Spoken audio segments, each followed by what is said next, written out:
I mean, I would show you guys some size comparisons, but I don't even have any other 1/6 scale figures, so I don't have anything to compare it to.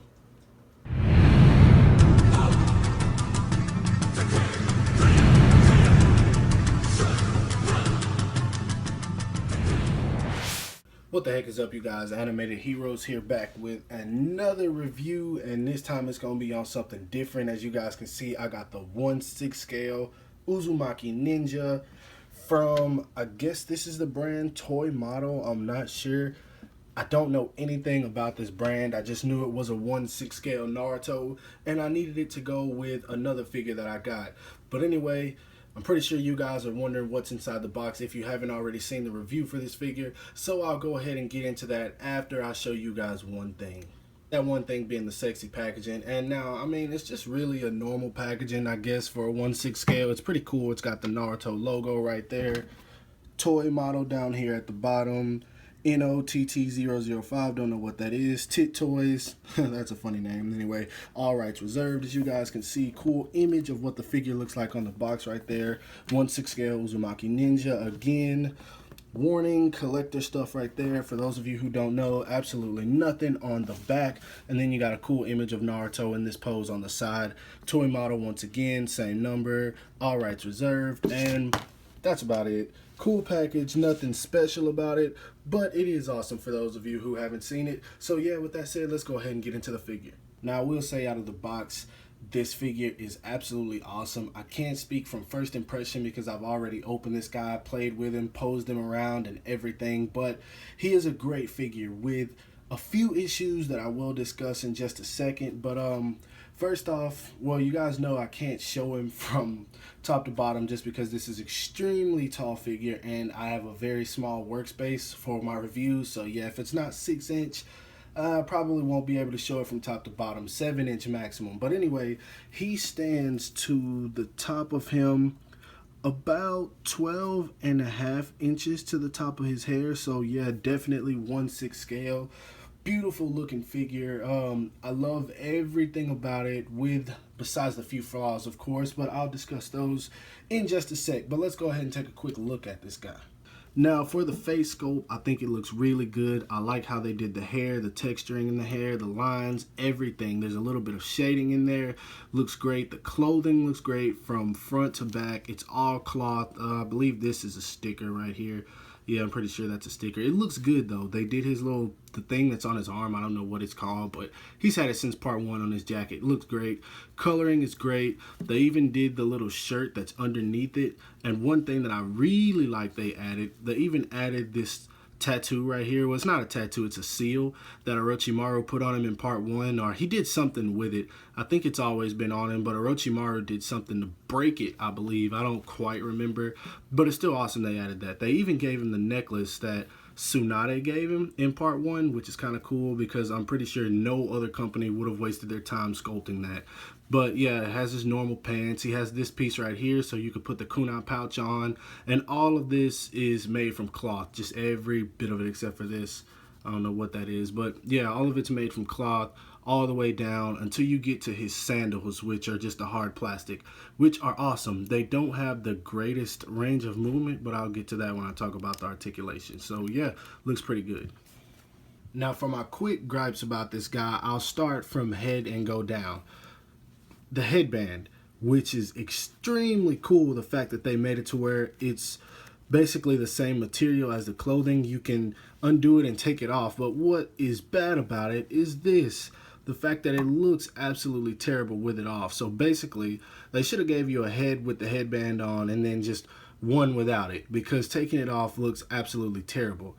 Second, this necklace, while it's great, it tends to get in the way a lot. It hooks onto this shirt, and then when you pull it apart at the neck, all of this gets caught together, and it sucks.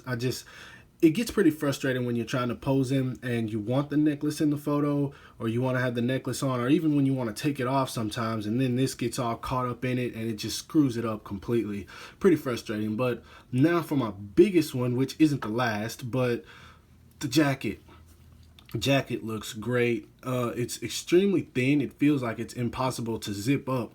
But why it's impossible to zip up for me, because I bought this guy and the zipper was on it and it broke off immediately. So I've tried everything in the book to try to get the zipper back on and just nothing works. So you see me posing this guy, I will probably never have the jacket zipped up unless I figure out something to fix it. So yeah, that is my biggest frustration with this guy. I have the zipper, but it just will not go on and it won't stay on. That is my biggest gripe. I hate that a lot. And for my last one about this guy is this piece right here. It's cool the way it works, the way they set it up. It's awesome, but this piece is too big to stay still right here, and it has this metal piece right here where you're supposed to hook on the kunai pouch, but it never stays still. As you guys can see, it just kind of flops around. And if this piece right here, which wasn't basically stuck together, this piece right here, if it wasn't stuck together, this thing would slide off all the time. So it gets pretty frustrating when you're trying to do that.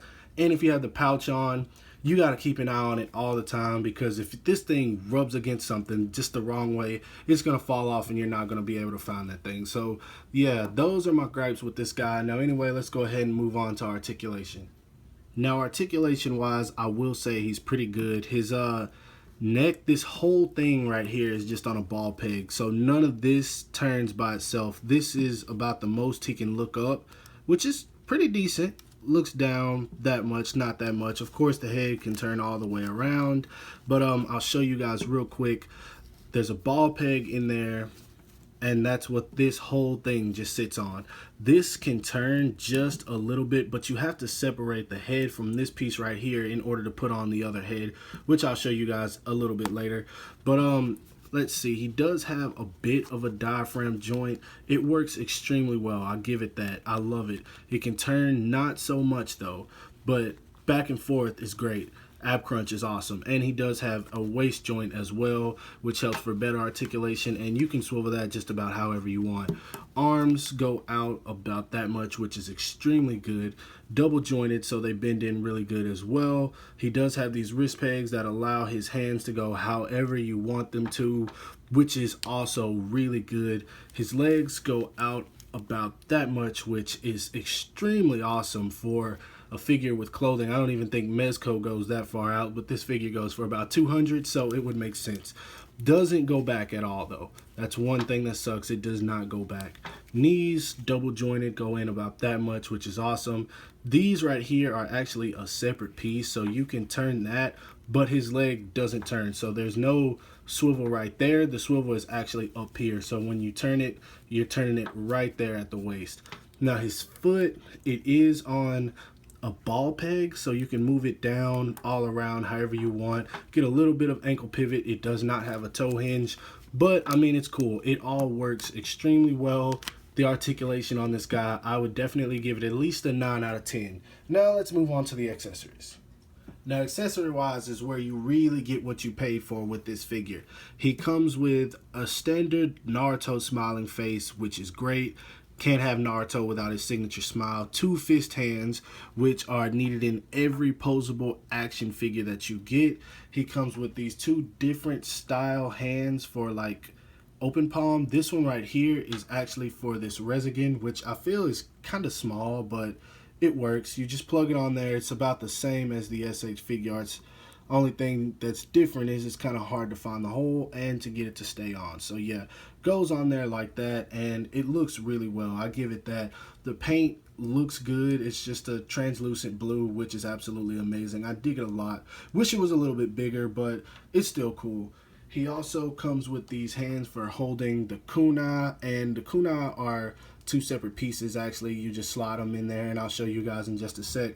Speaking of the kunai, I haven't even opened them, so here they are in this plastic right here, and this is why I said they're 2 separate pieces. You just plug the end onto them, and they look extremely well. Kind of bland, but they look good, so it doesn't bother me that much.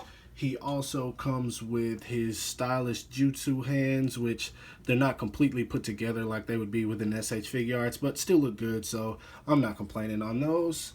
He comes with his necklace, which I showed, nothing special about it, but it's cool that they included it.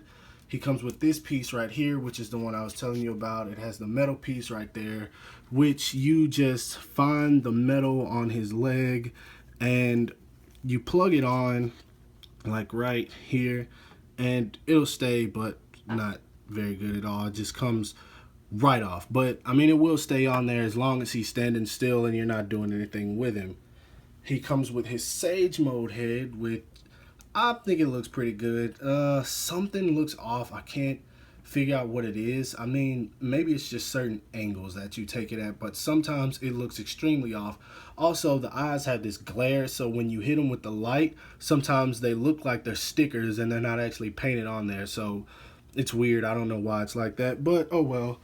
He also comes with his Shuriken pouch, which has this right here, and you just plug it on the back of him like this. There it is. It goes right there, and for the most part it'll stay. It doesn't come off as easily as a kunai pouch, but yeah, it will come off, so always got to keep an eye on these objects.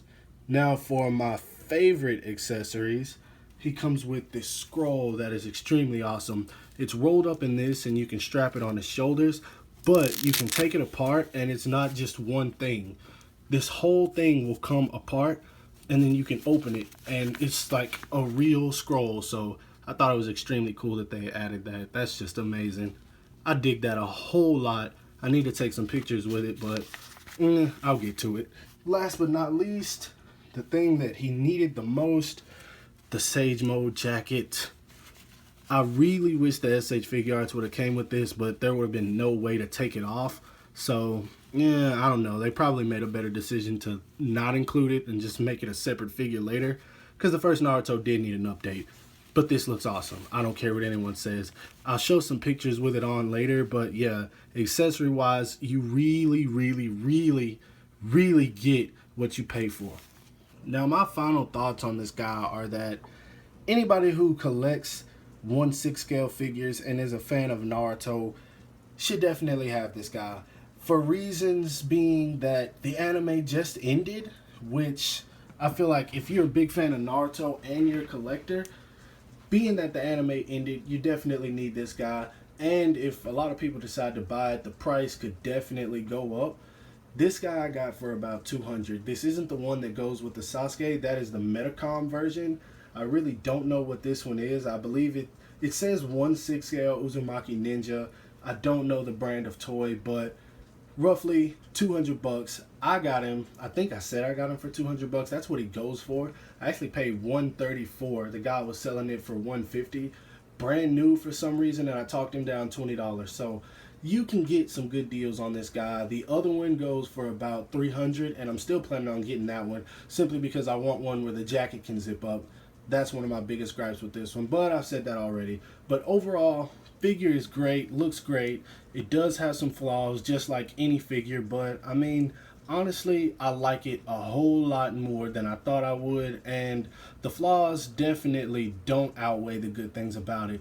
Now, I will say he is rather tall. He's a little bit taller than Sasuke. I will show you guys that in the next review of Sasuke because he's still in the package right now. But I'll show you guys that then, and I hope you guys like this review. If you do, don't forget to hit that like button. Don't forget to subscribe if you're not subscribed to my channel already for more action figure reviews. And as always, I'll talk to you guys later. Peace.